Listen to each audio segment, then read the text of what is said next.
Support for this podcast comes from the law firm of Davis Malm. Whether you're a developer, property owner, manager, or commercial tenant, their real estate attorneys know the lay of the land, not just the law. Learn more at davismalm.com. WBUR Podcasts, Boston.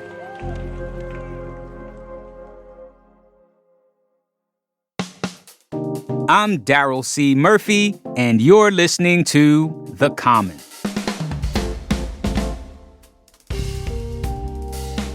Dorchester reporter, news editor Seth Daniel, welcome back. Hey, Daryl. How are you? I'm good. Last time we talked to you about White Stadium. Yes. Now we're talking to you about Blue Hill Avenue. Right next door. You're the changing neighborhood man. I guess so. Yeah. Well, the city plans to revamp Blue Hill Avenue with a project that will include a center bus lane. And Blue Hill Avenue is a major corridor in the city, and this particular project will run through Dorchester and Mattapan, a big piece of Blue Hill Avenue. Right. Officials tout that it will drastically reduce commute times. Mm-hmm. On the flip side, though, many residents have expressed skepticism, and that includes concerns about neighborhood change and safety, parking. So, Seth, we got you in here because you've been writing about it. Mm-hmm. And to get us started, give us a brief overview of the history of this project. Right. It's a long history with a lot that you could say about it. But really, it goes back to at least 15 years ago when there was a plan called the 28X, which was something where President Obama wanted to get some transportation money through, and Governor Deval Patrick, to the heart of the Black community, and that was Blue Hill Avenue, and it had not been improved in 50 or more years. And it needed improvement, it still does. Mm-hmm. But the plan was turned back. Residents didn't want it, businesses didn't want it, so that was strike one. Then there were the whole idea of revamping Blue Hill Ave came before the pandemic. There were some meetings about it. The center lane bus began to be talked about for it. There's a lot of room on Blue Hill Avenue, at least 4 lanes of traffic on either side and a very wide median. So it made sense to a lot of people, especially planners. It got initially a very negative review. People did not like the idea. They didn't like the idea of cutting down driving lanes, did not like bike lanes. That's not popular. Especially people hate bike lanes, man. Especially in that part of the city. It is just seen as a harbinger of change. Yeah. So then the pandemic came, and of course everything kind of went on pause. But the idea was resurrected mainly because the federal delegation, Congressman Lynch and Congresswoman Ayanna Pressley, had pushed and were able to get several $1 million in funding from the federal government. It had to be for the center lane bus. And this is a $44 million project. Yes. We're talking about the entire project because It's not just the center lane bus. There's other upgrades and infrastructure changes. Right. I also want to give people a sense of Blue Hill Avenue, where this project is. Mm-hmm. Talk to us about that neighborhood and what it's like to live there. Right. Blue Hill Avenue is not traffic snarled. Some people have said that. It's pretty easy to drive up and down. There are certain points in the day when it isn't. Mm-hmm. You can guess when they are, morning and afternoon. There's a really bad problem with double parking or just kind of doing whatever you want. There can be parking spaces. And I've often seen people just, maybe they're in like the lane of traffic and they just, almost like an Uber, they just stop and they go where they want to go. Yeah. And that's just the culture of the place. It's been like that. And, you just drive around it and you go. Mm-hmm. It's frustrating, but it's just the way things have always been. That it's slows people. Chaotic. That slows. So if you're on the bus, that really slows you down. The bus isn't as nimble as a 4-door car or even a truck. And it's your typical major corridor in the city a lot of time. Yeah. It's multiple lanes. You're in the city. People are going to drive a little loose. Yes, yes, they do. One of the bigger things is during those rush hours, you're getting a lot of what I call the Route 24 crowd. So that's Brockton, Stoughton, all the South Shore towns who are trying to avoid 93 and get into the city. And so it's very busy in the morning, very early, and it's very busy in the evening, going into like 6, 7 o'clock. So, Seth, let's move to the residents. this plan is not getting unanimous support from the community. No. What are people saying about it? What is some of the pushback? People think of it in terms of like a box of many things. So White Stadium, as we talked about before, bleeds into Blue Hill Avenue. And that's the project to renovate White Stadium in Franklin Park. Yes. That threatens to disrupt some of the community dynamics there in that neighborhood. Right. Yeah, in those neighborhoods connected to White Stadium. Yeah, and so it's all wrapped into one box. In addition, new developments, apartment buildings that are being built in vacant lots or in places that have buildings. And so it begins to be like everything is changing and it's not for us kind of type of thing. Yeah, talk more about that. Talk more about Mattapan and Dorchester's relationship with the city historically. Yeah, I mean, it hasn't been great. I mean, the city has basically left it to do its own thing. And if you've had a vacant lot that the city owned, no one from the city was coming out to clean it except for kids once a year in what they used to call the red shirts, where they would come by and they would clean these lots. So there's some neglect and underinvestment. Yeah, and if you were going to take care of your community, it was going to be you, your family, friends, and neighbors. And that's happened a lot. You've heard people talk about Franklin Park, where they actually mowed the park when the city never wouldn't. They mowed the golf course with their own lawnmowers. And that's kind of the mindset.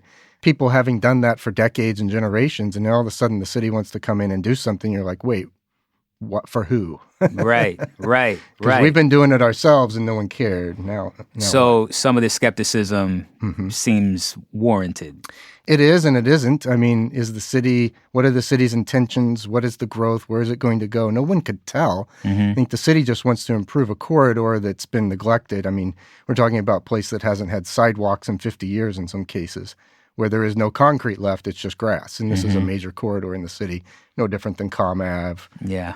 There are some residents who have more conspiracy-type theories, and maybe they're correct. Who knows? Yeah. But I'm not going to go there. But then the other is more measured. It's like, is this going to be like the South End? One of the church leaders said, I like the project, but I don't want the South End to happen here, where my congregation doesn't live here anymore. Yeah, and we're just gentrified so drastically. Yeah, and very big change. Yeah. Seth, I want to take a quick break here. But when we get back, I want to continue this conversation, but I want to talk more about how the city is responding to all of this. So we'll be right back.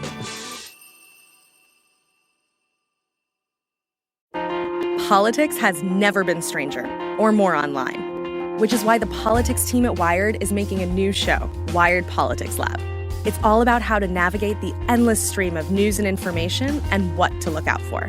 Each week on the show, we'll dig into far-right platforms, AI chatbots, influencer campaigns, and so much more. Wired Politics Lab launches Thursday, April 11th. Follow the show wherever you get your podcasts. And we're back with news editor for the Dorchester Reporter, Seth Daniel. Seth, we're talking about the project on Blue Hill Avenue that would add a center bus lane on a stretch of the corridor going through Dorchester and Mattapan. Community members are not all on board, and I'm curious to know how the city is responding to that. Yeah, so the city, this is a project, we said the bike lanes and the center lane are kind of controversial. Other parts aren't. Sidewalks, new signals, fix the road, trees, green space. So the city has taken, first of all, a short-term and a long-term approach. The bus lane is a long-term approach, maybe starting construction in 26. The other short-term fixes, they're ready to go on as early as this spring. And that includes fixing some sidewalks, this summer doing large amounts of sidewalk improvements. And so it's like, let's get these smaller things that we can all agree on first and let people see some of the change that could happen here, which is an approach the city's doing more and more in a lot of different projects. This is the biggest one, though.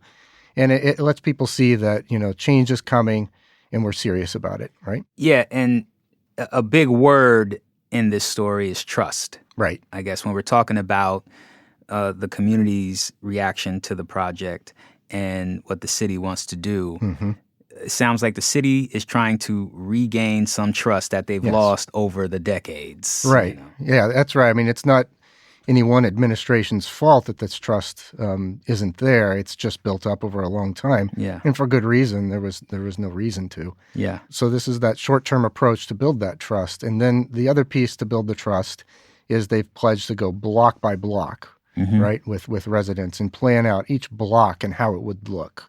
So that's an important part to say, hey, it's not done and over. We've decided the center lane bus, but you got a lot of input left here. Yeah. Yeah. You know, Seth, we've been referring to the project at White Stadium. I see a lot of parallels between the two stories. How are these projects similar in the eyes of the residents? Yeah, I mean, so both of them are places that no one cared about, that you could just kind of wander into, walk down, cross, park, triple park, double park. I mean, and it was the community used it how it wanted to use it, and no one really cared, and no one was interested. And frankly, everyone on the outside would say they were too scared to come there, because it's bad reputation on TV and probably overblown, but that's the way it was. Suddenly, there's a lot of attention on all these places, and that includes even vacant lots, that have been up and down Blue Hill Avenue. And so, it's hard to process that. And, everybody wants to come in and do something now. More investment is coming in. So you wonder why and who and what they want to do. And I think it just sort of wraps into one big box of skepticism, fear. The people that I've known, loved, and cried on their shoulder, they cried on my shoulder. Is everybody going to be gone and I'm going to be left with a bunch of people I don't know in my own place? That's sort of where we're going. And I mean, that's happened before. Yeah. Seth, I don't want to blow you up here, but you're a Dorchester resident. I am. And you report on this community, your community. Right. Yeah. What will you be watching out for as the plan gets underway? Right. The first thing I'll be looking for is this summer if they start improving the sidewalks, right? There are just tons of storefronts along Blue Hill Avenue. Many of them are vacant or underutilized. Is there going to be some investment in those storefronts? I'm going to be looking. That's private investment. I'm interested in seeing that. I'm interested in seeing who buys property there. There's a lot of private lots. There's a lot of city lots, too. So what I'm going to be looking at, first and foremost, is the economic activity around it. Because as it's been said a number of times, if you have this bus going and stopping all the way up and down, there needs to be something to stop for. And I'm going to be looking to see if something starts to emerge to stop for. Understood. Seth, thank you so much for coming through to The Common. It's truly a pleasure talking with you, and we'll keep an eye out for your reporting. Thank you.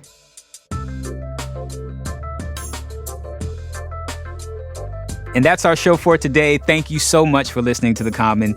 If you like what you're hearing, please go to wherever you listen to podcasts, especially Apple or Spotify. Rate and review us. Let us know how you're liking the show. Thank you to everybody who's already done it. I'm Daryl C. Murphy, and I will talk to you tomorrow.